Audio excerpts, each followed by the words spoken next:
Hello, hello, hello, everybody. Welcome to another episode of the Nimble Urban Survivor. I don't know why I did it with a robot voice, but I'm your host, Nick and Carla. Hope you're having a good month, good day, good year, good whatever. I have a special guest, an amazing guest on the show. Carla is on the show. Are you there? Hey. I know she Thanks got some of that. Thanks for having me. Well, thanks for coming on the show. Now, guys, if you don't know Carla, she's a very talented. I mean, you kind of do a little of everything. Like you're really cool, I would say. Oh, thanks. Because like you're an actress, obviously. You've been in a lot of stuff. Yes. You're probably more talented than I could ever be. But then on top of that, like you're in a band too. Like you play bass in like a I do rock play band. Bass. Yeah, and then you do that. Yeah, and then you went to Vegas. Did you go to Vegas by yourself? No, I went with my boyfriend and we went to play poker. I know, that was so cool. I was like, oh my God, they're like living up.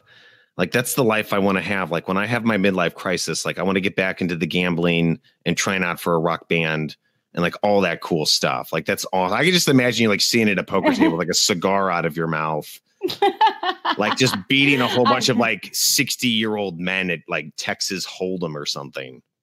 That's exactly what I did. It was really fun. That's awesome. And you got your free little like 5-ounce drinks that they always give you. Yeah, the very watered down, like bottom end vodka. Yeah. Yeah, it's terrible. But aside from that, guys, so today's topic, because me and Carla, we're actors. I would consider us like, if it was in baseball terms, I would say me and you're probably more of like a AAA player who's like ready to get the call of the majors. I probably dabble in like the AA. Sometimes I get the call of AAA. But it's like, I mean, you know what it's, I mean, how long have you been in LA for now? 20 years. Nice. No, that's good. Yeah. That's good. Like you're here. Like that's good. But it's like we've probably, me and you have encountered like our share of like, I don't know, is this bad? Like I call them like wannabes, like weirdo. No, I know kind exactly of, what you're talking about. You know, because I feel like LA, there's a really small population in LA where I'm like, oh, these are like the real actors that are like the working actors, they're auditioning. And then there's all these like people who somebody told them like they were living out of like Des Moines, Iowa. And someone was like, you're kind of a funny guy. You should probably go out west and do some of that acting. And yeah, absolutely. Yeah, you know what I'm talking about. And they come out here and and they just ruin it for people like for like you and me. And I think that there's like, a whole yeah. I'm sorry I cut you off there. No, there's a whole bunch of people that aren't actual actors or artists, but that are hot or funny or want money and fame or this or that are like, I'm going to go into acting. Yeah. I like it when they're like, you need some of that acting work done? I'll do some of that acting work for you. And I've literally heard people do that. Like I came out west to pick up some of that acting work that was going around. Oh my gosh. It's not going around, to be clear. There's no work going around. Yeah, it's not. But I feel like statistically, that's probably like 80 to 85% of the actors that are in LA. I would categorize them in that. I mean, would you agree? Like I would put them in that category. Oh, yeah. Absolutely. They haven't really made a commitment to the art or to the lifestyle or whatever. They just want to kind of dabble and see what happens. And, they want to be at Starbucks and have somebody come up and go, oh, you were perfect for the lead in my feature, but that's just not what happens. Yeah. I always love it when I'm at a coffee shop and I hear like the fake, like I call them entourage meetings going on where like two people are like having a meeting over like a movie or something that will probably like never get made, but they love just like having the meeting to feel like that they're like, doing something. Totally. And they want everyone around them to hear. Yeah, it's awful. I wish those people would go away. But I guess that brings me kind of like today's topic, I guess would be like how to survive wannabe actors in the audition waiting room. Because they make it into, I mean, they get auditions, and they get into the waiting room. And I don't know what it's like for you, but my process when it comes to an audition, because if like people that know like out there is like auditions, like you'll get it the night before. You'll get a couple of hours to rehearse it. You get there. Not much turnaround time. No, there's not turnaround time at all. People don't realize. They think that like you'll get like a whole script like a year in advance. Like, it's not like that. No. And then you'll go to the audition place. And I don't know about you, but I mean, we've met in auditions before, but I'm usually I'm usually really quiet. I'm more focused on like what I'm going to do. Absolutely. I don't want to be bothered, but yet I don't want to like cause a stir and like interrupt people. Yeah. It's a fine like line of being like friendly and polite, and also like kind of making sure you're taking care of yourself and your work. Yeah. Weird juggling act. Yeah, because I feel like on TV and stuff, they always make the audition rooms out like it's like total chaos. Like people are like rehearsing and like singing bars of a song, when in reality, a real audition waiting room, it's like dead silent. It's like the same thing as if you were like waiting for the dentist or something. Yeah. Until one of our friendly actors comes in. Yeah, that we have on our list here. Yeah, until like one of our friendly wannabe actors come in and just totally destroy the mood. I would describe it as like you have this perfect cup of like milk that's pure and white. I don't know why I'm saying that, but then like somebody drops like a red drop of red dye into it, and then the whole thing just goes to hell in a handbasket. Yes. One person just throws off that whole energy so fast. Oh, yeah. And you guys, don't worry, because me and Carla have compiled a list through scientific research. And also just like we've experienced all of these people, and we're just going to go through the list, man. So like so the first one, and this probably would happen, I would assume more for you, is what I like to call is the pickup artist. Oh, yes. Yes, and this is the actor who just comes in and is like, it's always guys. I'm not gonna lie. Like I'll be sexist. Like it's males, and they just like use it to like pick up like young actresses. Totally. And they're all also, they're like, I'm also a producer and a casting agent, which is not a word, by the way. No. And yeah, it's never just like, hey, I'm a lowly actor here for this role too. They're always like trying to sell that they're also doing this thing, and, they could bring you in for this film and you should go have drinks with them. Yeah. And it's weird because you're like trying to work on my script. Yeah. Well, the funny thing is like, well, if you're doing all that, why are you at this audition for Wheat Thins? Like, why are you here for this? Yeah, if you're a producer, why are you here for this internet spot? Yeah. Carla, come to my hotel room over in Koreatown, and I'll audition you for the next big thing. Oh, so bad. And the thing with these people is, like you said, we're there to focus. We're there to get a job. So, any of these people take you out of that. It's kind of hard to get your head back in, like when you're that irritated or, Well, yeah, it's super uncomfortable where it's like, well, I came here to audition to like hopefully get a job. And then this guy's like, can I get your number? Yeah. And you can't walk. And the problem is you can't walk away from that. Like you're stuck in the room. You're stuck. And then the worst would be if that person's like your scene partner. Oh, yeah. Because I've seen that before where it's like, there'll be like a husband and wife audition. And then the guy like interprets the, 2-minute audition as like, oh my God, maybe this girl really is into me. And it's like Florence Nightingale actor syndrome or something. Have you ever had that happen to you? Oh, yes, very much. It's like my job is to make them believe that we really have a relationship. That is the job. That is not how we are outside of the audition room. Hence the word acting. Yeah. Yeah. Just because, and there's a certain amount of physicality if you are supposed to play a couple, so just because I put my arm around you in the room does not mean that I'm going to do that in real life, I know that it's just so weird how they like interpret it. So that's bad. Like, don't go to auditions to pick up people. Like, just, go to a bar or, get Tinder or something.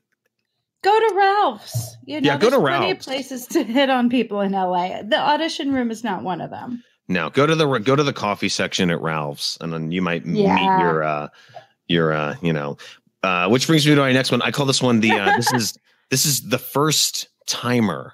And the first time. This is the actor who like shows up at the audition and tells everybody that this is their first big Hollywood audition. Oh, yeah.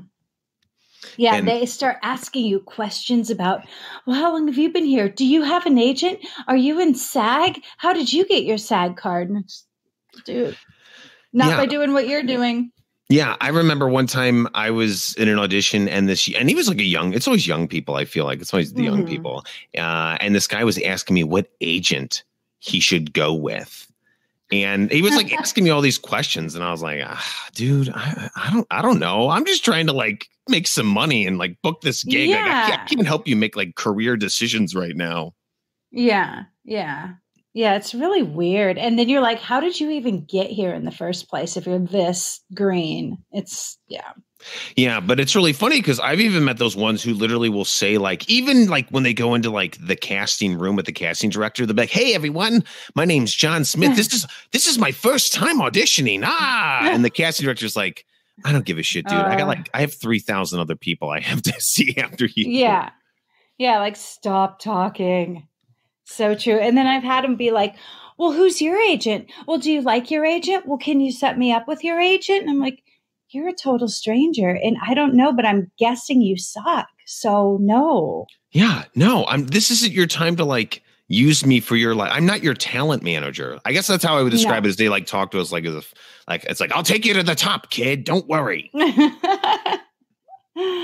Oh, sad. And then I guess the next one I would say this is I would call this the impatient actor. Yeah. And I have seen some real, pardon my Spanish, like shit shows with impatient actors. Oh, yeah. Because the problem is, or what were you going to say? Oh, and they spread that like they have to tell everybody too that they're in a hurry. They can't just be in a hurry and communicate with the session runner. They have to let everyone in the room know that they're in a hurry and where they have to be and that they need to go in front of you. Yeah. Mm-hmm. And here's the best part. Okay. Because if a lot of people didn't know, a lot of auditions in LA, it's like you get a time slot, like you get an actual like appointment time, which is great because, you know, like on the East Coast, it's all cattle call. They're like, get here at 4 a.m. We might see you by Tuesday of next week. Oh, my gosh. But in LA, it's all through like, you know, they'll be like, well, we'll see you at 2 o'clock. You're guaranteed for at 2 o'clock. But then here's what happens is you'll have a lot of actors who will come in and they'll be like, oh, yeah, my audition was supposed to be at 2, but I'm here at 12:30. Can I just go right now? Yeah. And it throws off like the whole day. Yeah. Yeah.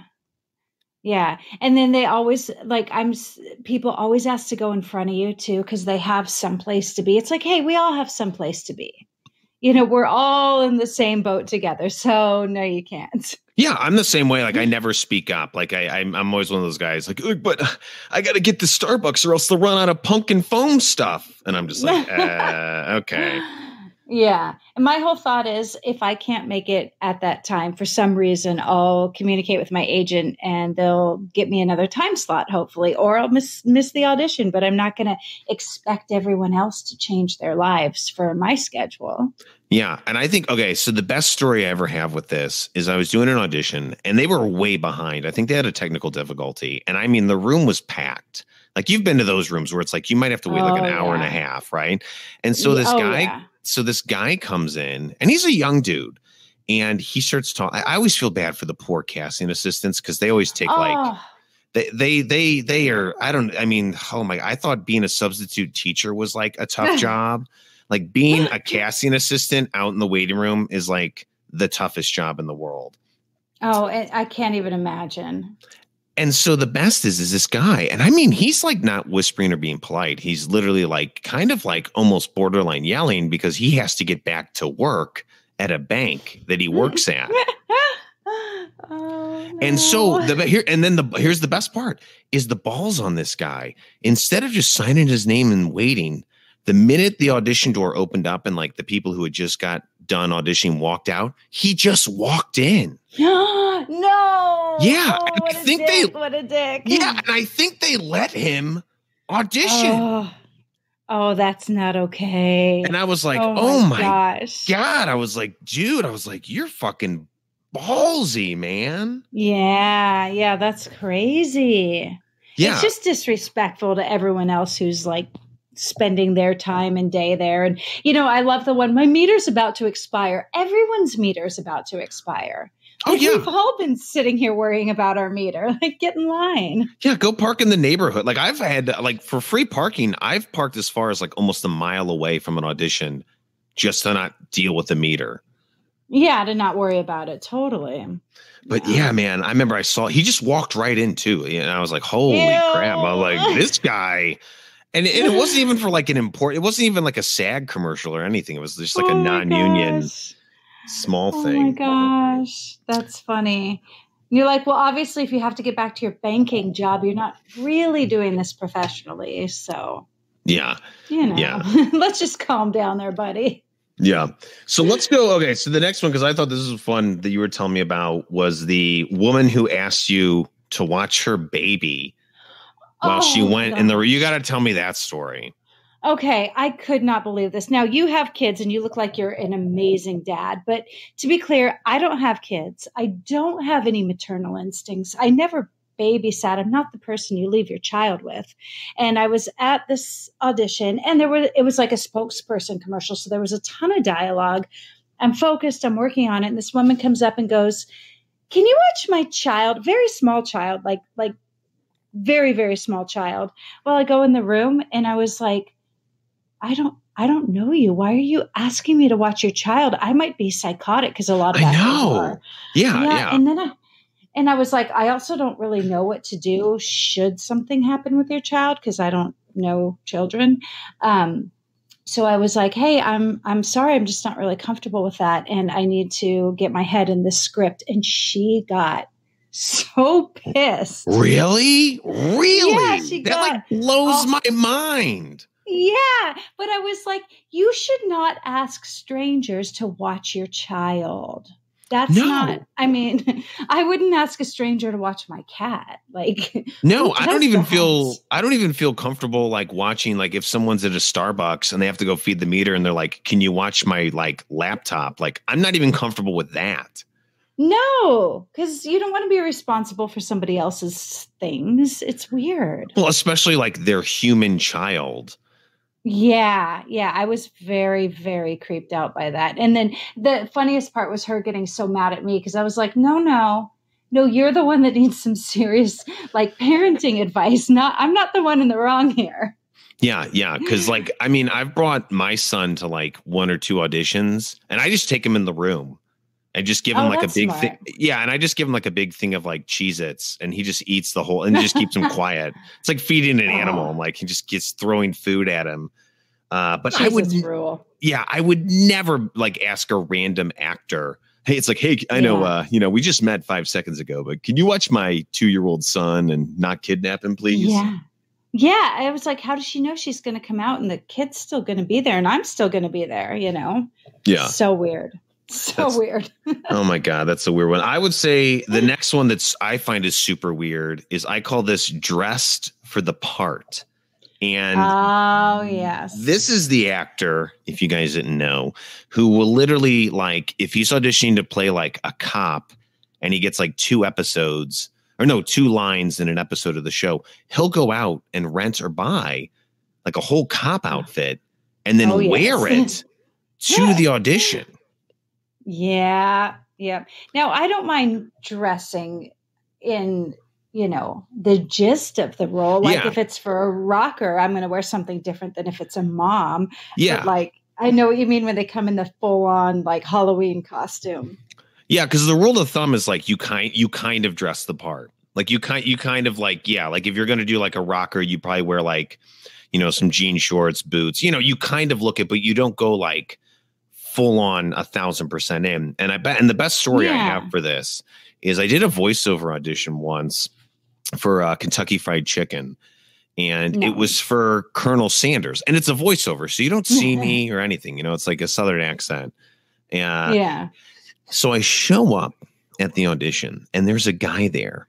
And he had compiled, I kid you not, like the best Colonel Sanders outfit I had ever seen. And he went out and he must have got like, because Colonel Sanders is like that weird, like he's like in the weird white Southern suit. Yeah. And this guy did that. He wore a wig. He put on glasses and he glued or like put on his face like white cotton balls to make him. Gosh. Yeah. It was like phenomenal. Like I was like, oh my God. And this is for a voiceover audition. Granted. That's what I don't get. I mean, no one can see you. Yeah. That's so funny. Yeah, but man, I'm like, oh God, it's like a big no-no. And I mean, I've seen like tons of like, I think the most I always see is like people who are auditioning to play like either a cop or like a medical person or a chef. Yeah, those are the three where people are like decked out to the nines. Like totally. And when they're going in for a chef and they like have props, like you don't need to bring any props to your audition unless they specifically ask you, to bring an instrument and play a song or something. But otherwise you don't bring props to your audition. No. I just like, I want to meet, it's like, I always want to be like, who told you that this is like I want to meet the teacher who's like, all right, guys, remember when you go into those auditions, number one, you got to dress the part. And I mean, dress the part to the nines. And also you're going to want to invest a couple of $100,000 in getting props for the auditions. Totally. Yeah. You need to bring in your knife and cutting board and chef's hat. Yeah. It's so ridiculous. Yeah. Cause I've seen that and it's really bad. Which kind of brings me, I guess, to the next one, which I would call this is the rehearser. Do you know what I'm talking about? Oh, yes. Oh, my gosh. So I would describe the rehearser as like everybody's quiet. And then this guy is like doing the dialogue and like rehearsing his part, like full on out in the room and like doesn't give a shit that he's like bothering everybody else. Yeah. And he's like doing he's of course doing way too much movement, but he's like acting it out in the room. And, we're all just trying to like go through our lines in our head and stuff. And I know exactly what you mean. And sometimes they like yell, whisper their lines, like they say them like this and think that nobody can hear it. Yes. Yeah. Well, the best was I was in an audition one time and this guy was doing it and it was supposed to play like kind of like an over the top dad where you're like kind of like moving your arms around and he accidentally smacked some girl in the face. Oh my gosh. Because, we're like in the audition room. Sometimes they're like super big, but sometimes they're kind of like you're waiting in a glorified walk-in closet. Yeah. It's very small spaces a lot. Yeah. And then there's also along the lines of that, the people that have like their Meisner yoga warm up that they're doing in the room. Oh, I hate those people. I hate those, and that's, what's really funny is that's a big like East Coast thing. If you've ever like auditioned, like in the Midwest and the East Coast, like the vocal warm ups and the stretching in the room.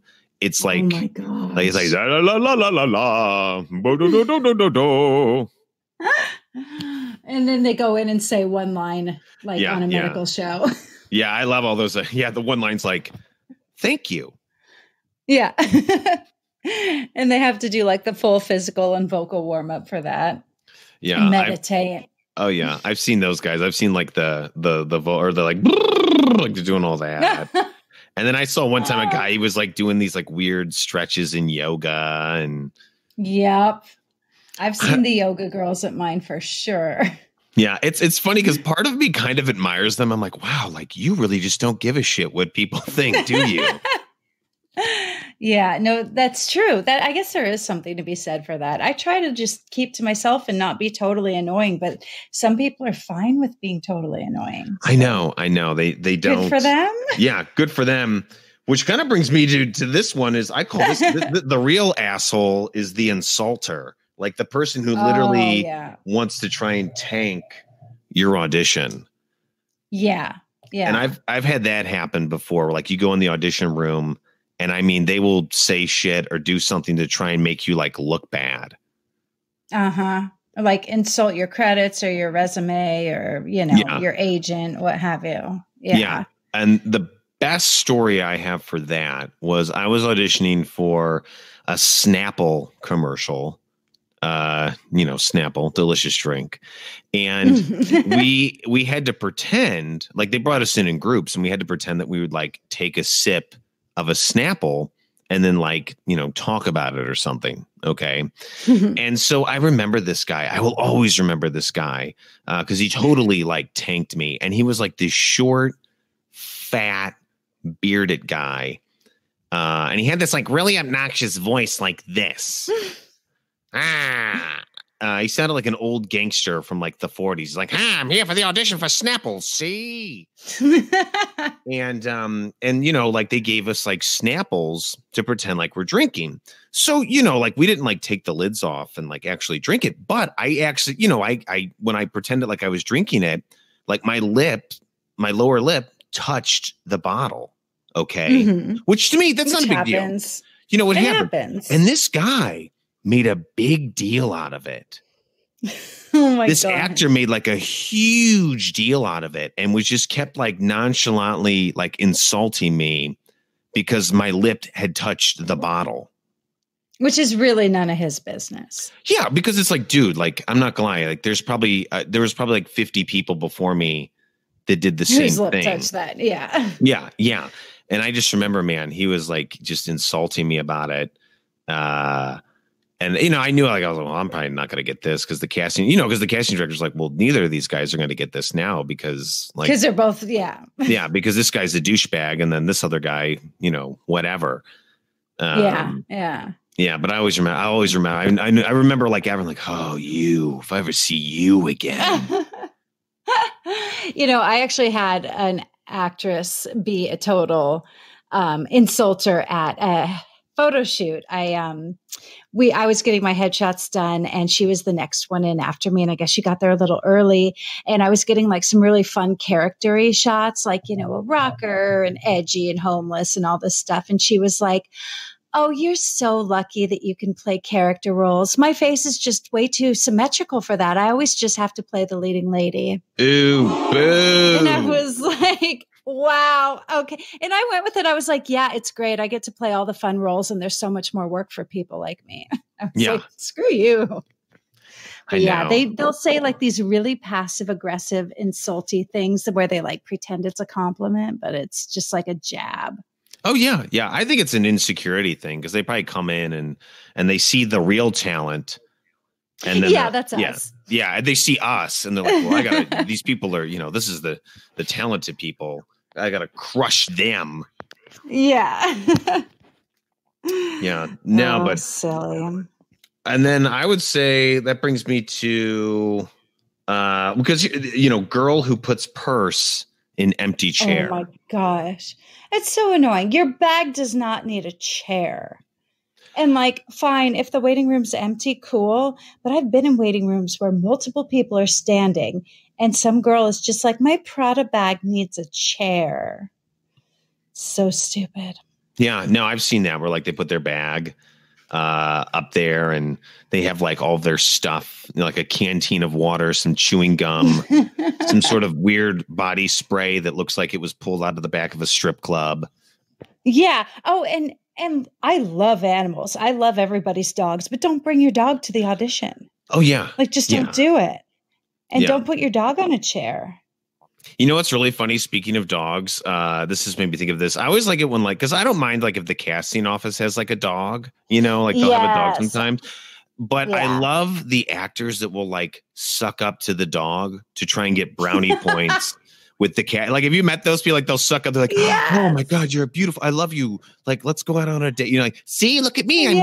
I'm friendly with your dog, Mr. Casting Director. You should cast me.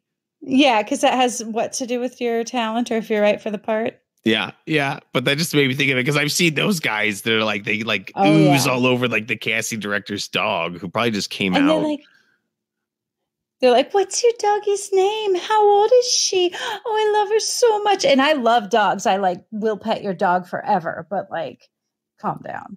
Yeah. I always love. I was like, it's like, ease up there, buddy. Okay. I don't want to see some weird dog video popping up tonight.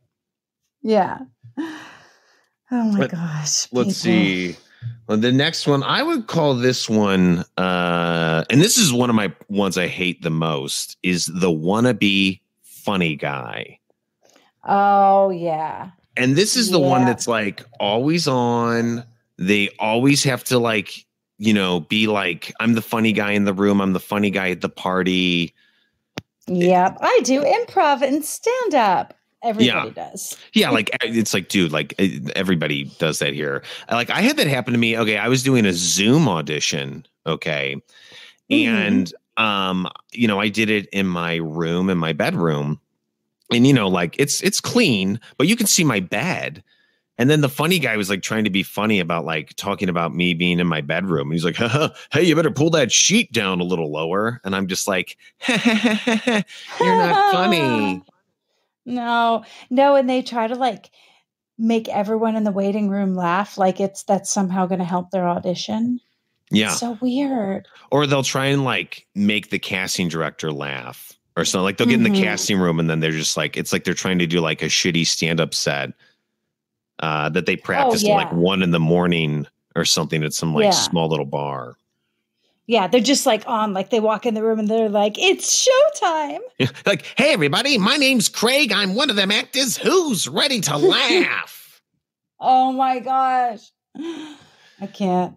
But the best is they're a douche is because they always do this. Because you got to remember, when they leave, they always do that thing where they come out of the audition room and they're like, well, that's it, guys. They said the role's been cast, so everybody can go home.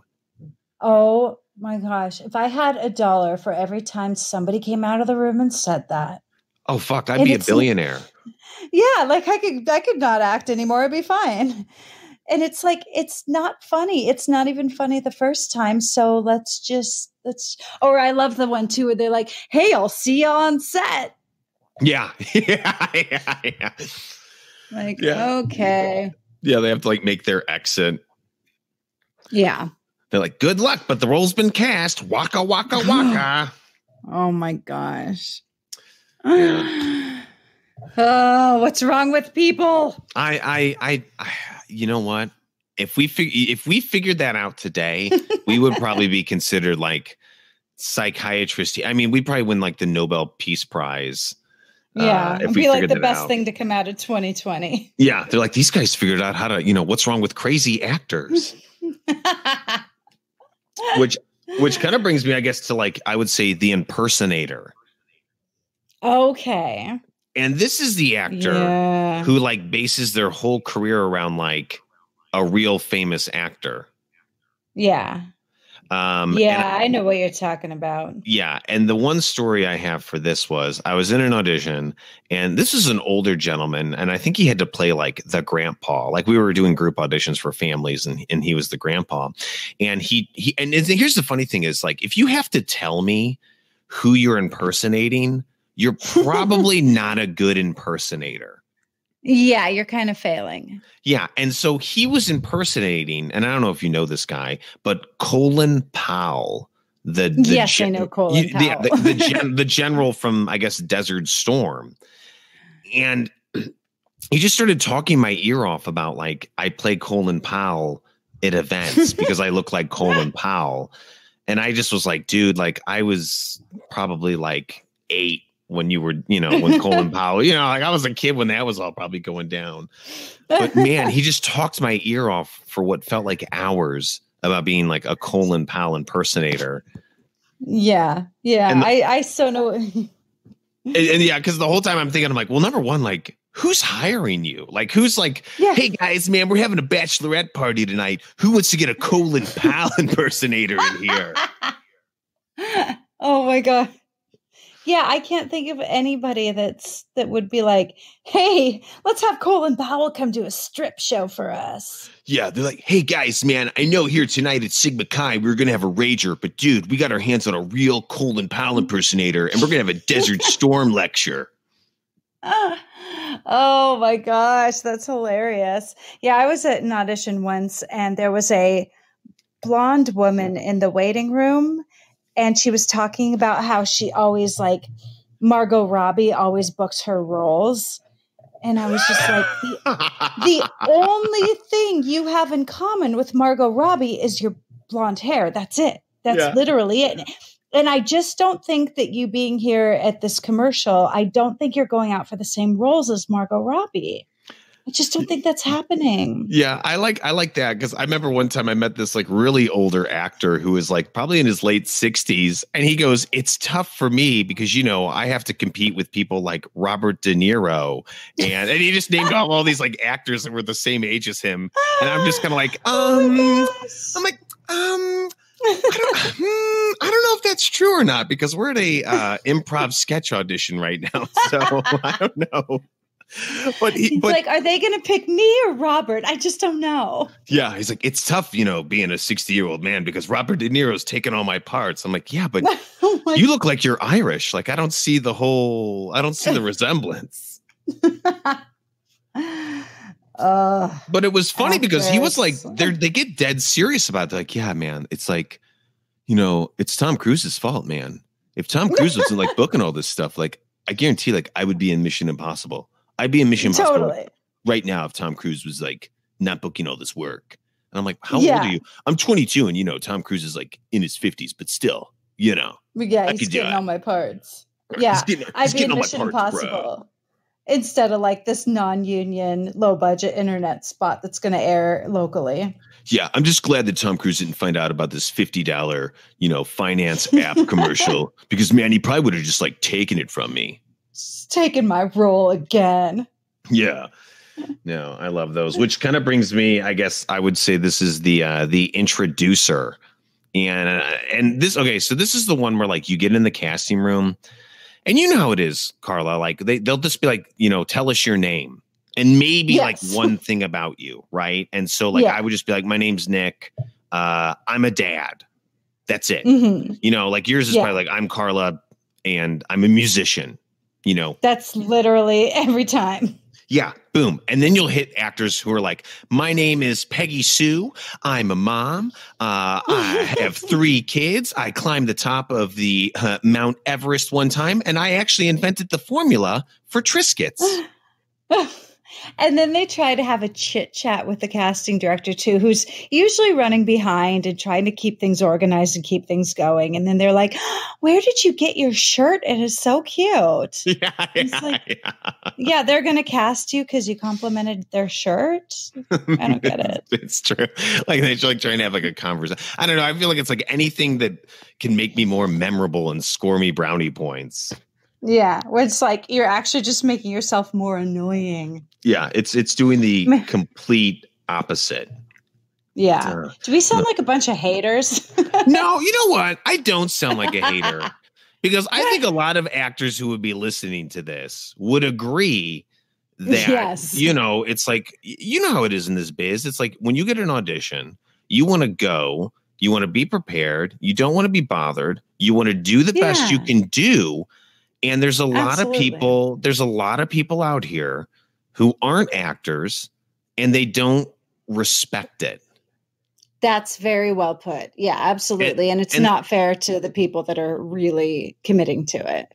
Yeah. Yeah. Cause I don't think we're haters. I think I'm just calling it as I see it. Like, and I feel like I've experienced all of these. Granted, they didn't all like ruin my audition. I didn't book the part, obviously, but at the same time, I can tell there's like other actors, and I guarantee even like casting directors would relate to this. Is that it's like it's a job.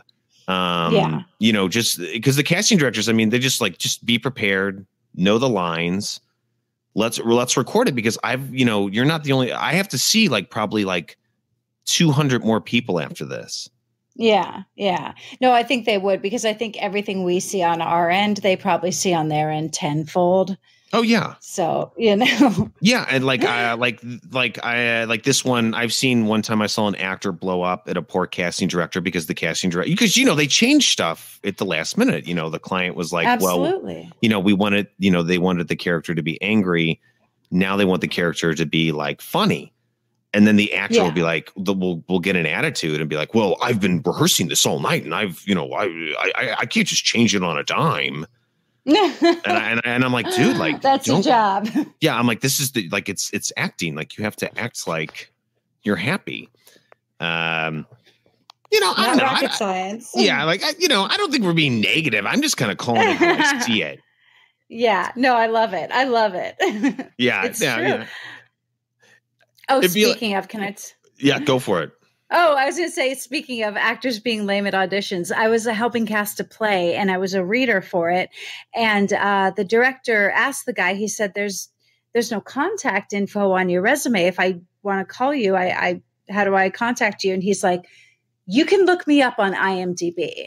Really? Like, just super snotty. And the director was like, okay, just FYI, you might want to make it a little easier for people to find you. And the guy was like, I've been doing this for 10 years. Nobody puts their contact info on their resume. And we're all just sitting there like, are you insane? I was like, well, yeah, back when we were using Morse code to communicate. Like that I get. I'm like, it was so lowbrow to have his contact info on his resume because you should just know him and be able to like find him because he's so famous, I guess was his thinking. I don't know. It was funny. Yeah. And that like blows my mind that this person in their mind thinks that they're like God's gift to Hollywood. Yeah. Like someone's going to love you so much. They're going to go IMDb you, hunt down your agent, like, which he probably doesn't have. No. I wouldn't even, I'd just be like, okay. I don't, Okay. Next. Yeah. Yeah. Cause that's like the big thing is like, don't ever be rude or mean to the casting director. No, that's counterproductive. Yeah, it's counterproductive. I'm like, and it always like blows my mind that you'll have actors who come in and like talk down to them. And I'm like, no, like these are the people that like, they hold the key. It's like bringing you back for like other auditions. I'm like, if there's anybody in Hollywood that you should be sending like gift baskets to, it's probably the casting directors. Yeah, and they decide which tapes the directors and producers see. So if I were a casting director and someone was a dick to me, guess whose tape wouldn't get sent off? Oh yeah. I would just I would delete it in a heartbeat. And the other thing too is you got to remember sometimes casting directors will even call your agent and they'll be like, "Don't ever send this person to me again." Yeah. If it's really bad, and then your agent is like, "Dude, like we're dropping you because the agent's like, actors are a dime a dozen. I would rather have my good relationship with the casting director who brings in like all way more important. Yeah. And I don't think a lot of actors like realize how important the relationship is between like an agent or a manager and the casting director. Yeah. And if you're an actor who like ruins that, then you're going to be like, you're pretty much going to get run out of town probably by the end of this sentence. Yeah. You're gone. Yeah. Which kind of, and then we'll kind of like do the yin to yang to that. Cause then you'll have like the actors who actually are very, I call them like apologetic. Oh my gosh. Do you know what I'm talking about? Like they'll come in. I remember one time I was doing an audition and we were supposed to play like mob guys. Cause I'm Italian. I do a lot of mob guys, and they brought in this, and they brought in this older gentleman came in. And he looked great. He looked like an older mobs guy. And he just kept like apologizing because he thought that he was like wrong for the role. And I was That's like, so no, stupid. They called you in for a reason. Yeah. I was like, no, they called you in for something, and then, the other, we have to like be, we're like, no, you're here. Like, do it. You never know. Yeah. Yeah. Yeah, and then there's actors that are like, I just got the sides, and like they have to tell their life story and be like, I'm so sorry, I couldn't sleep because this happened and this, and it's like, just go do the work. Yeah, like I remember. I mean, what's the one audition you had where like you're like, I have no shot at getting this, but I'm still gonna do it? Yeah, I've had a ton of those where I'm like clearly either the youngest or the oldest in the room, where I'm maybe a different ethnicity from everybody or a different type. You just never know. And sometimes, and I've been the actor in the room where I thought the part was perfect for me, and then it went to somebody who was a completely different type. It just, who knows what they want. Yeah, I think my best story was I got brought in to audition to be a hibachi chef. That's awesome. And I was like the only white guy there. And it was, I don't know how I got that audition. I don't know why they called me in, but I was like, I'll do it. Like, I don't care. Like an audition is an audition. Like I always tell actors, I'm like, even if you're not right for the part, maybe the casting director just wants to see you or meet you and has you in mind for something completely different. Yeah. Yeah. Yeah. And I remember, it was like me and then all these like really talented, like hibachi chefs who were, like doing all these like cool tricks. And I'm just like the white dude who's like, I ate at a Benihana's once.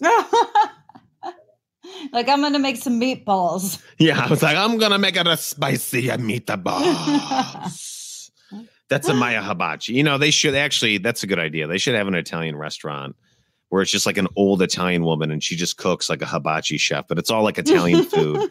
And then the whole time she's not doing like cool tricks with the food. She's just literally insulting and guilting everyone at the table. Oh my gosh. That's awesome. She'd be like, Carla, why don't you with it? Why don't you get them married and have a 5 kids? What's wrong with you, Carla? To be like, you need to put on some weight. Yeah, put on some. Nick, you need to invest in some of that Rogaine. I'm like, Mama, no. That's a multi-million-dollar idea right there. I think so. I think you got to patent that, market it, get on it. Yeah. Let's see. I'm trying to think. We've kind of hit the end. Is there anybody that I didn't cover? Oh, we did not cover what we sort of touched on, but the another take, please. Oh, yeah. Let's end with another take because I've seen that one get really ugly.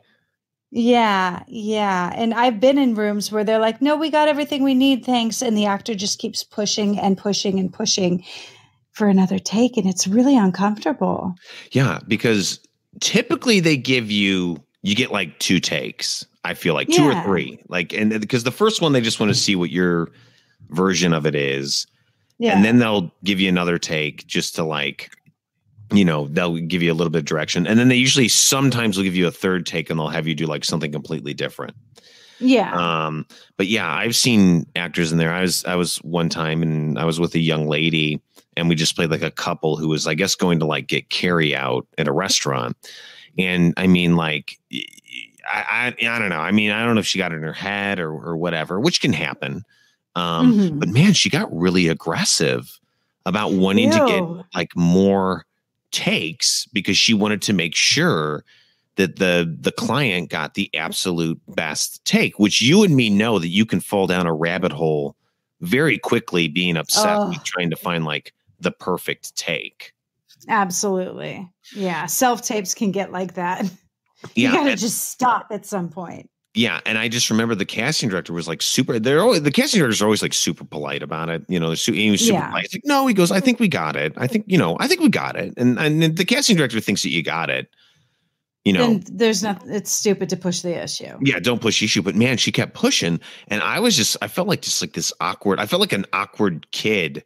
And mommy and daddy were like fighting. And I remember I kind of just slowly like exited the room. I'm just going to sidestep out of here. Yeah. I was like, well, number one, I was like, well, this girl just tanked this for me. So I'm not going to obviously get it. So I'm just going to slowly get out of here because I want nothing to do with this. Yeah. You're like, I'm not with her.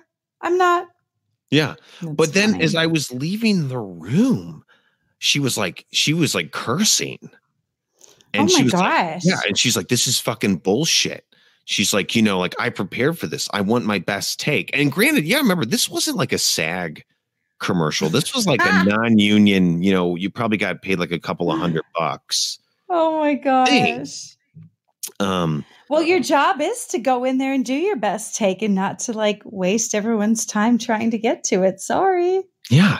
Yeah, but man, because I could hear, because obviously, like all the people in the waiting room were like, "Holy shit, what's going on in there?" And I was just like, "I'm leaving. Forget that I was ever here." Yeah, my name's not Nick. So funny, so funny. Oh, actors! I know. I have like a love-hate relationship because, like, I love being an actor and I love actors, but there are a lot of actors where I'm like, I do not like you. Yeah, there are a lot of wonderful, wonderful actors, and there are a lot of really annoying actors. Yeah. A lot. Yeah. Yeah. It's, and just to reiterate to the listeners out there, we're not haters. Okay. We're not hating on anything right now. I think people would agree, like we just calling it how we see it. Yeah, and I think we got some pretty sage advice here. Like, don't be a douchebag. Don't be obnoxious. It's not that hard. Yeah. Yeah. I mean, the lesson of the episode is that if you're going to an audition, treat it like you're going to get plastic surgery and you don't want anyone in the room know what kind of work you're getting done.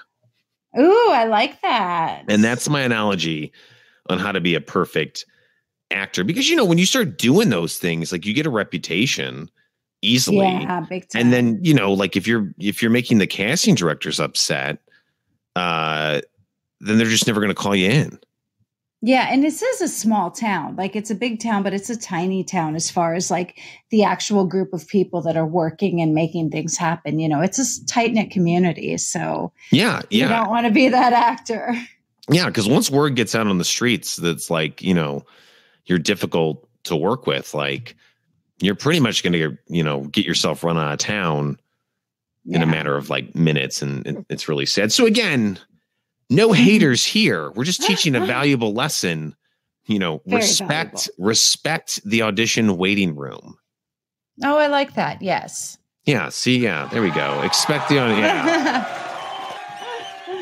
That's right. That's right. The virtual crowd totally agrees with us. Totally. Yeah.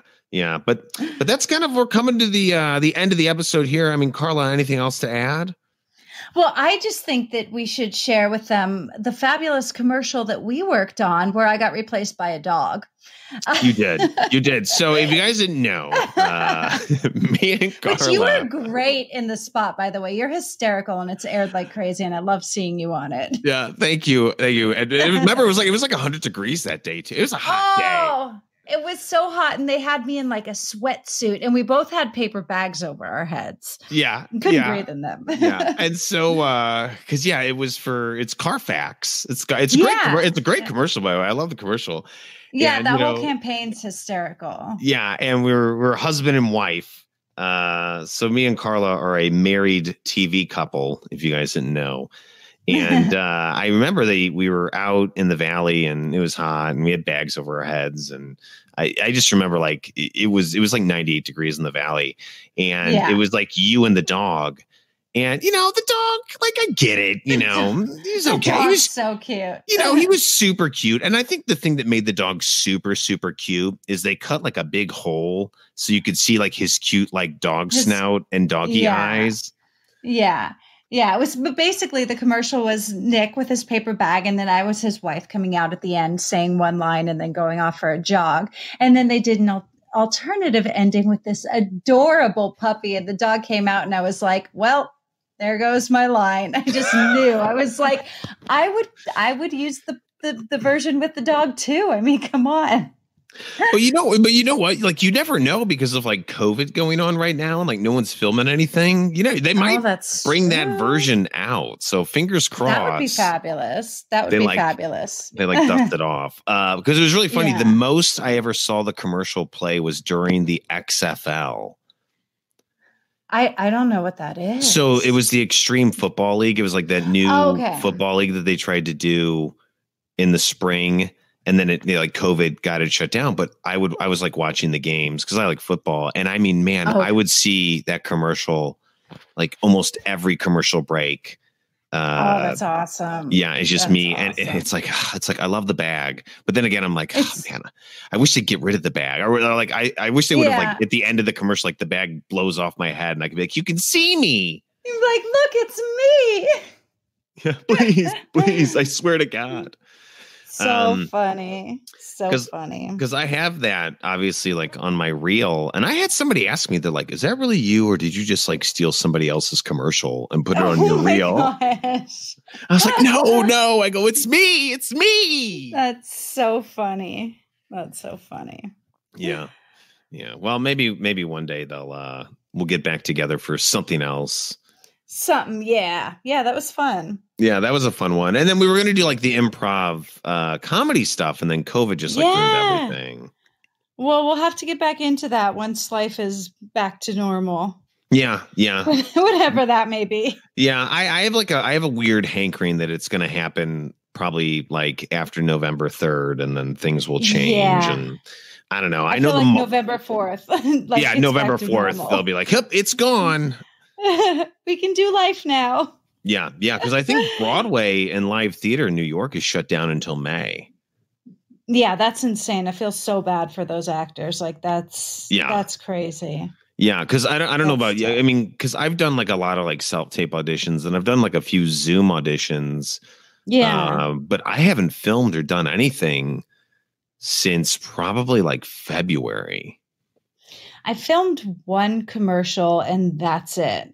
And it was like a very COVID safe set. Like they had like a CDC approved company come in and sanitize everything. And we all had to bring our own wardrobe. I'm not sure how that would change anything, but we did. And like, had to, socially distance. And there was, my least favorite part about this is Crafty, because Crafty is now like, there's no big trays of food out. Oh, really? Like everything's individually packaged. So you have like packages of granola bars, packages of chips. Lunch was all like to-go boxes. Yeah. So it's all like non-healthy, like stuff, processed stuff. Yeah. Because one of the best things about being on set is Crafty. And I feel like that's come to a sad end. Yeah, I know, like the food trucks and all of that. Mm-hmm. Yeah. Because right now, I don't know what's being filmed right now. Because I auditioned for a few things, and then I remember I got put on available back in the spring, or back in the winter, I guess that would be. But then, they would like have these auditions, but then they were just like, oh yeah, we have the audition, but we're not even sure if we're going to film it. Yeah. I remember that early this year, them being like, shoot date, TBD, we don't know. So weird. Yeah, because at some point, I mean, like we have to pull the Band-Aid off and just be like, you got to let us get back to, I don't know. We might not be back in like an actual in-person audition room until, who knows, like next year, like next summer or something. Yeah, it's so crazy. Yeah, I'm ready to go back to work. I'm like, please. Yeah. Let me go at my own risk. Yeah, because I'm also going to Vegas. I'm like over it. Yeah, you're like gambling. I'm like, screw it.